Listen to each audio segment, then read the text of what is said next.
자, 대단한 부동산 꼰대들을 시청하시는 시청자 여러분 안녕하십니까? 꼰대 김학주입니다. 자, 오늘은 제가 뉴스 읽어주는 남자를 한번 해보도록 하겠습니다. 금요일날 뉴스를 읽어주는 이유가 금요일날 뉴스가 토요일 일요일까지 계속 같은 내용으로 가기 때문에 금요일날 뉴스를 제가 녹화를 해놓으면 토요일 일요일날 여러분들이 편안하게 집에서 뉴스를 가지고 이제 부동산 시장을 한번 들여다볼 수가 있기 때문에 한번 해보고 이게 효과가 괜찮으면 매주 제가 뉴스를 한번 읽어드리도록 하겠습니다. 그리고 제가 이 뉴스를 읽어주는 거는 라방이죠, 라방. 라이브 방송으로 여러분들과 소통하면서 하면 좋은데 저희 이제 대단한 꼰대들이 아직 구독자 수가 적어요. 저희가 이제 시작한 지 한 열흘밖에 안 됐거든요.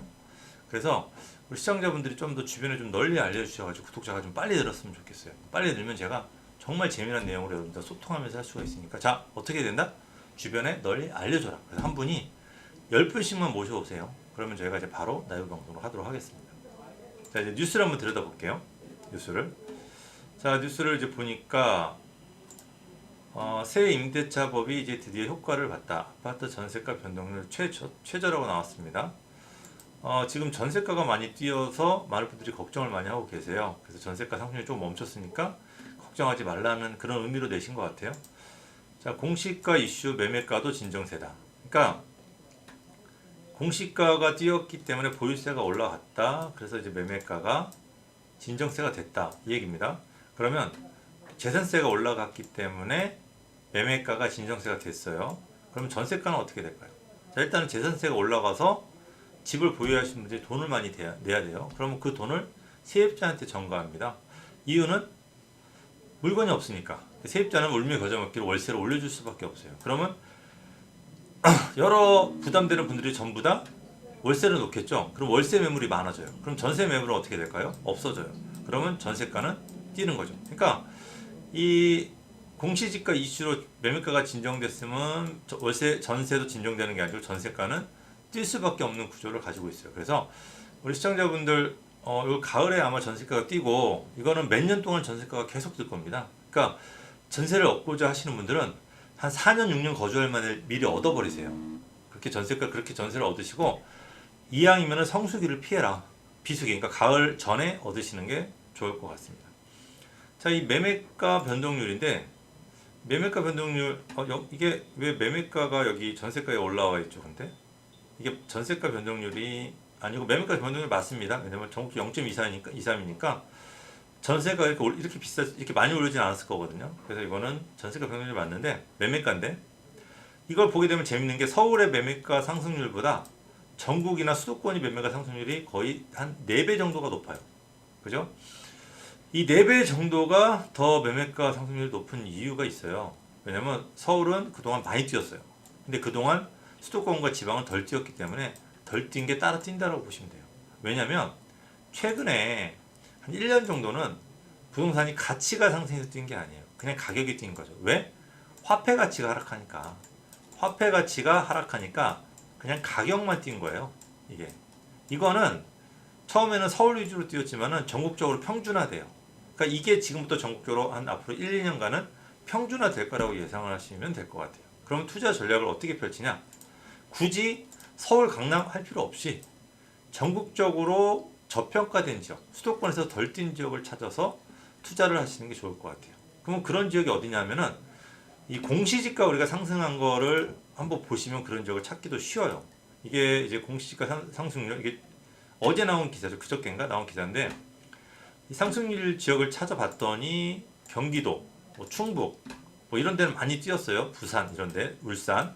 그러나 광주, 강원, 제주도가 좀 덜 뛰었습니다. 그리고 경기도에서는 인천이 덜 뛰었고 투자 가치가 없어서 덜 뛴 게 아니냐 그렇게 해석하시면 안 돼요. 아까도 말씀드렸지만 화폐 가치가 하락을 해서 뛰는 거기 때문에 이거는 좋은데 나쁜데 다 뛰어요.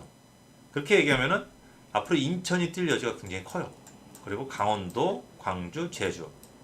그러니까 우리가 꼭 투자라고 해서 서울, 강남을 오셔가지고 어렵게 오셔서 비싼 돈을 들고 투자를 하시지 말고 강원 분들은 강원도, 광주 분들은 광주, 제주도는 제주도 분들 그동안 많이 기다렸죠. 그런 분들 이제 아파트 위주로 좀 투자를 하시면 좋을 것 같아요. 인천도 마찬가지고. 그래서 매매가하고 전세가 차이가 낮고 그동안 안 뛰어서 매매가 전세가 차이가 낮고 수요가 빠지지 않을 지역. 그러니까 좀 지방에서도 대도시권 위주로 투자를 하신다고 한다면 저는 훌륭한 투자처라고 생각을 해요. 제가 지금 정확하게 기억이 안 나는데 아마 2005년 6년도 정도였을 거예요. 2006년도까지는 지방은 토지가 많이 뛰었어요. 토지가. 서울은 주택 아파트가 많이 뛰었고 지방 같은 경우 이제 토지가 이제 실거래가가 아니었다가 2006년도 실거래가 세금을 내면서 많이 뛰었거든요. 2006년도가 아마 2006년 2월인가 아마 그럴 거예요. 제 기억에는. 근데 요 당시에 저한테 상담을 오시는 분들한테 제가 서울은 이미 많이 뛰었기 때문에 그러면 지방을 사시니까 지방 투자하시라고 많이 보내드렸어요. 왜 지방을 투자하라고 제가 보내드렸냐면 이 지방이 서울 같은 경우 투자 금액이 3, 4억 아파트 투자에 3, 4억이 들어갔는데 강원도나 이런 데 강원도 사시는 분이에요. 이분들 강원도 아파트를 봤더니 여기는 매매가 전세가가 뛸 동안에 매매가가 거의 변함이 없었어요. 그러니까 내 돈이 한 200만 원, 300만 원이면 투자가 가능했어요. 그러다 보니까 서울에 투자할 걸 가지고 강원도에서는 뭐 50개를 투자할 수 있는 거예요. 100개를 투자할 수 있는 거예요. 그래서 제가 임대 사업을 내셔 가지고 강원도에서 이런 거 위주로 투자하세요. 200만 원 투자해서 적게 번다고 생각이 들면 여러 개를 하세요라고 보내드렸어요. 그랬더니 이분이 가서 실천을 하셨더라고요. 근데 이게 진짜 한 2, 3년 만에 한 2천만 원, 3천만 원이 뛰어버렸어요.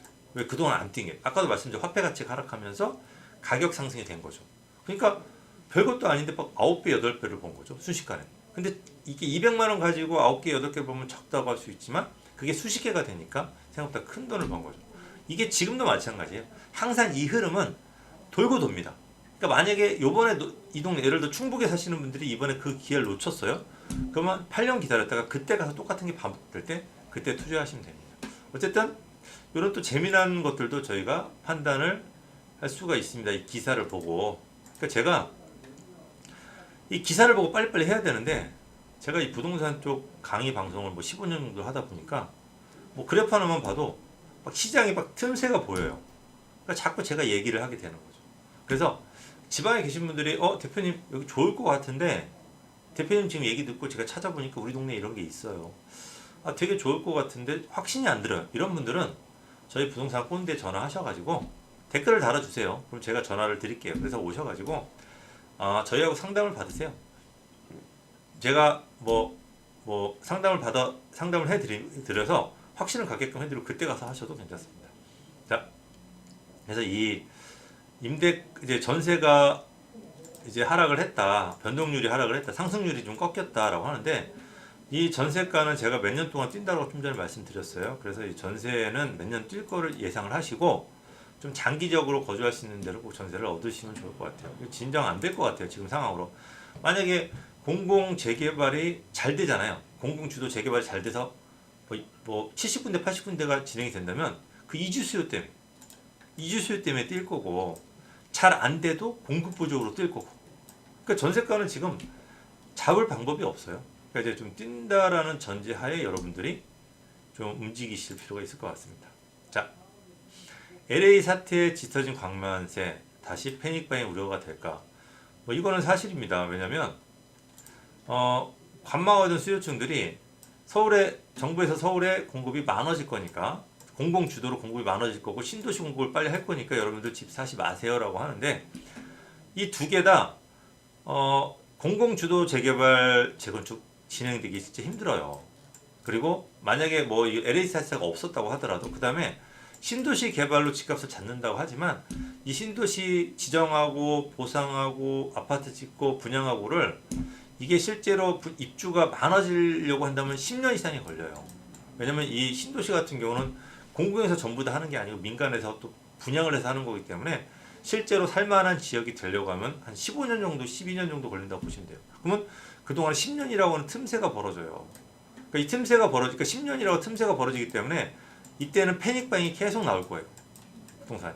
그래서 공급이 많아지면서 부동산 시장이 잡히는 기간은 앞으로 최소 7, 8년 이상은 지나야지 가능할 것 같고 그동안의 부동산 가격을 그러면 뭐 예를 들어서 다른 금융위기라든지 뭐 중국하고의 문제, 일본하고의 문제 여러 가지 문제가 생겨서 예전처럼 뭐 IMF라든지 뭐 리먼 브라더스 사태 또 2013년도에 부동산 경기 전체적 시장 경기가 안 좋아지면서 부동산도 같이 꺾이는 이런 게 반복이 되지 않을까라고 상상할 수가 있는데 우리가 이미 여러 가지를 학습을 했고 이런 유튜브나 이런 걸로 위해서 많은 정보가 공유가 되고 있어요. 그러니까 우리가 예전처럼 집값이 30% 40% 떨어지는 일을 생각하지 마세요. 그럴 수가 없어요. 여기 저 같은 전문가도 집값 15%만 떨어지면 여러분한테 막 매수를 권해드리고 그렇게 많이 떨어뜨려서 집값이 폭락하게 되면은 경제가 무너지기 때문에 정부에서 규제를 풀어주거든요. 그러면 유튜브나 이런 데서 이미 여러 번 경험을 했기 때문에 여러분들 사라고 권해드리면 여러분들 분명히 구입을 할 거예요. 그러니까 옛날같이 폭락은 없으니까 약간의 조정기만 들어가도 여러분들이 매수를 하시는 게 좋습니다. 그래서 이제 조금 요 기사를 보게 되면 이제 이런 부분 우리가 기사를 굳이 패닉방이다 어쩌다 신경 쓸 필요 없이 여러분들이 매수하실 환경이 된다면 바로 매수를 하시는 거를 저는 권하고 싶고, 그다음에 LH의 수상한 미분양 처리, 용역업체와 짬짬이 의혹이에요. 그러니까 이렇게 LH에서 계속 비리가 생기는데 이거를 공공주도 재건축에 의해서 일반 재개발을 LH에서 수용을 해서 개발한다고 치자고요. 그럼 수용 과정에서도 얼마나 큰 비리가 있을 거고, 우리가 이렇게 보시면 돼요. 우리가 신도시를 만든다고 한다면 신도시 내에 투자하는 곳 있지만 그 주변도 뛰어요. 왜? 거기에 보상받은 사람이 바로 옆에 땅을 사기도 하고, 그 다음에 사람이 안 다니던 옆에 토지가 거기에 신도시가 들어서면 사람 다니는 토지가 되죠. 그럼 집값이 최소 4배가 뛰어요. 땅값이.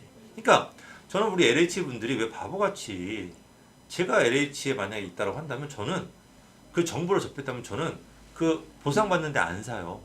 그 밖에 사지. 어차피 시간이 조금 더 걸릴 뿐 밖에가 더 큰 수익을 볼 수가 있고 장기적으로 더 좋아요. 근데 우리가 지금 우리 LH가 공공주도 재개발을 하면은 그 지역도 뛰지만 그 주변도 엄청 뛸 거예요. 그럼 이런 부분은 또 어떻게 해결할 거냐고요. 그리고 LH가 이제 공사를 하잖아요. 그럼 용역업체가 또 짬짬이 한다 의혹이 계속 나올 거고, 우리가 임대주택, LH나 이런 데 지금 임대주택 보면 질이 굉장히 떨어지잖아요. 그러면 굉장히 서울에 수준 떨어지는 집들이 공급이, 내가 그런 집을 또 받는다 생각하면 저는 정말 하고 싶지 않아요.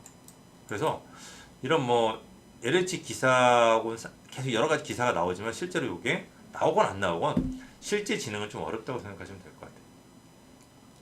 자, 이제 여러 가지 있습니다. 그래서 내 아파트 재산세는 부동산 공시가격 알림이 홈페이지 조회 가능하다. 이것도 보셔서 여러분들 공시가격 한번 계속 확인해 보시고요. 자, 이제 단독주택 세폭탄 우려다고 했습니다. 이게 단독주택이 세폭탄, 그러니까 단독주택 공시가격이 굉장히 많이 뛰었다는 거죠. 자, 단독주택 요즘 매물 나오는 거, 특히 서울의 단독주택 가격이 엄청 비쌉니다. 왜? 이분들이 이거예요. 우리 전에 아파트하고 우리 아파트 차이가, 우리 집이 더 비쌌는데 지금은 아파트가 훨씬 더 비싸다 이거예요. 그럼 이분들 입장에서는 지금 이렇게 집 부족하니까 우리 단독주택 아파트 이하로 못 팔아. 버티시는 거예요. 그러면 무조건 따라 뛸 수밖에 없어요. 그래서 예전 가격으로 따라 뛴다고 보시면 돼요. 그래서 이 단독주택 가격은 지금보다도 조금 더 뛸 거라고 보시면 돼요. 공시가격이 전국적으로 7% 10%가 뛰었는데 서울이 좀 많이 뛰었죠. 전국적으로 뛰고요. 더 뛴다고 보시면 될 것 같아요. 이게. 그리고 이 단독주택, 예전에는 아파트만 비쌌는데 그리고 빌라하고 단독주택은 좀 저렴했죠. 이게 지금 단독주택이 빌라보다 더 먼저 뛰고 있어요. 다 따라잡으면 결국은 빌라까지 뛰는 거예요. 그러니까 여러분들이 굳이 아파트를 접근하지 마시고 빌라라든지 또는 이런 단독주택 또는 오피스텔 같이 좀 덜 뛴 부동산 위주로 투자를 해보시는 게 지금 타이밍에서는 어떻게 보면 가장 좋지 않을까, 안전한 투자지 않을까라는 이 기사를 보면서 저는 이제 그런 생각을 하게 됩니다. 자, 서울의 아파트값 0.12% 상승을 했다. 자, 전세 상승률이 좀 떨어졌고 매매 상승률이 좀 떨어졌는데 그래도 이제 점점 안정화로 0.12% 정도까지 상승률이 고정되면서 계속 가는 거죠. 안전하게. 그러다가 이게 다시 공급 부족, 이사 처리되면 다시 뛰게 될 겁니다. 아니면 전세가가 상승하면 다시 뛰게 될 거고, 전세가도 마찬가지로 지금 워낙 비수기니까 안전하게 가다가 다시 또 뛰게 될 겁니다. 이사 처리되면. 이거는 어떻게 막기가, 공급이 없기 때문에 실제로 막기가 힘들기 때문에 약간 숨고르기 시간이라고 보시면 돼요. 모든 부동산은요 항상 이런 숨고르기를 그립니다. 숨고르기. 그런데 이 숨고르기가 여러분들이 지금까지 생각했을 때, 자, 1번 우상향을 그린다. 2번 우하향을 그린다. 이게 지금까지 여러분들이 5년 기준으로 했을 때 어떤 건가요? 단 한 번도 5년, 10년 기준으로 했을 때 이렇게 아래쪽으로 그린 적은 한 번도 없습니다. 짧게 3, 4년 정도는 2012년도에서 15년까지 이렇게 짧게는 가능했지만 결국 이게 7년, 8년 놓고 본다면 전부 다 우상향을 그렸어요. 그러니까 여러분들이 재테크 한다라고 하는 거는 결국은 이 저점 잡기인데 이 저점은 사실 잡기 힘들고 적당한 시기라고 한다면 여러분들이 길게 보시고 우상향 그래프라고 생각을 하시고 틈새 매물을 찾아 투자하시면 저는 좋을 것 같아요.